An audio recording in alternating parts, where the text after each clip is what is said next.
யார் யாருக்கெல்லாம் game open ஆகல மறக்காம வந்து பார்த்தீங்கன்னா கமாண்ட் ரெட்டாட்ட போட்டுடுங்க. ஸோ அதுக்கப்புறம் இந்த ப்ராப்ளம்க்கான சொல்யூஷன் என்ன அப்படின்றத பார்த்துடலாம். தமிழில் பார்த்தீங்க அப்படின்னா நம்ம தான் ஃபர்ஸ்ட் இதை சொல்யூஷன் போடுறோம்.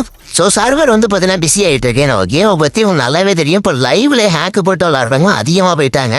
ஸோ அதை தாண்டி பார்த்தீங்க அப்படின்னா ஒன்றுமே பண்ணாமல் ஐடி வந்து பார்த்தீங்கன்னா ஹஸ்பண்டில் போட்டு வச்சிருந்தாங்க. இதோட 16 நாள் கழிச்சு ஐடி வந்து பார்த்தீங்கன்னா ரிட்டர்ன் வந்துடும். ஸோ நீங்கள் எந்த மிஸ்டேக் பண்ணீங்க அப்படின்னா உங்களுக்கும் பேன் ஆகுன்றதுனால தான் இந்த ஒரு வீடியோ மேக் பண்ணுறேன்.